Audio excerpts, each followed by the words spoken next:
నమస్తే మిత్రులారా, నేను మీ శ్రీనివాస్ చౌహాన్ అడ్వకేట్. సో మిత్రులారా, మన నిత్య జీవితంలో ప్రతి చర్య కూడా చట్టాలకు అవినాభావ సంబంధం కలిగి ఉంటుంది కాబట్టి చట్టాల మీద అవగాహన పెంపొందించుకోవడం ఎంతో అవసరం.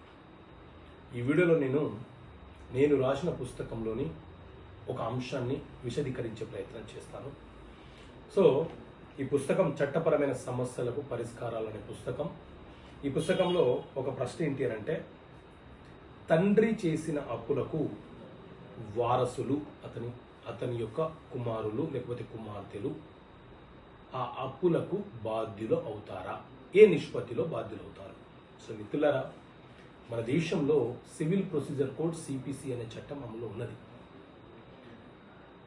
ఏదైనా ఒక సివిల్ వివాదము ఇద్దరు వ్యక్తుల మధ్య లేకపోతే రెండు సమూహాల మధ్య సంభవిస్తే ఆ సమస్యను సివిల్ న్యాయస్థానము ఏ రకంగా పరిష్కారం చేయాలో తెలియపరిచే చట్టమే ఈ సివిల్ ప్రొసీజర్ కోడ్ సిపిసి అనే చట్టం.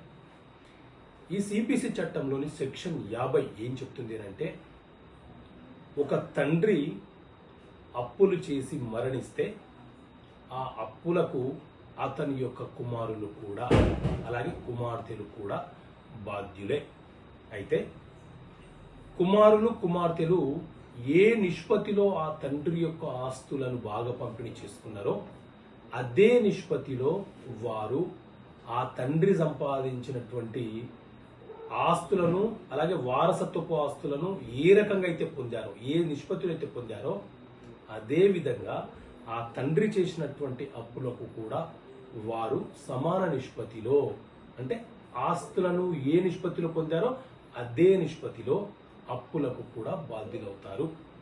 ఒకవేళ మేము ఆ అప్పులకు బాధ్యులము కాదు, మేము తీర్చము అంటే అప్పిచ్చిన వ్యక్తి చనిపోయిన వ్యక్తి యొక్క పిల్లలు ఎవరైతే ఉన్నారో వాళ్ళ మీద మనీ రికవరీ సూట్ ఫైల్ చేస్తూ వాళ్ళను పార్టీగా పెట్టి వారికి కోర్టు నుంచి సమన్లు నోటీసులు పంపించవచ్చు. సో ఇలా ఈ రకమైనటువంటి అంశాలను ఈ పుస్తకంలో విశదీకరించాను.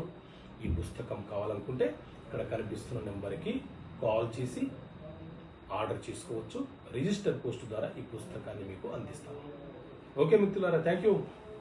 జై హింద్.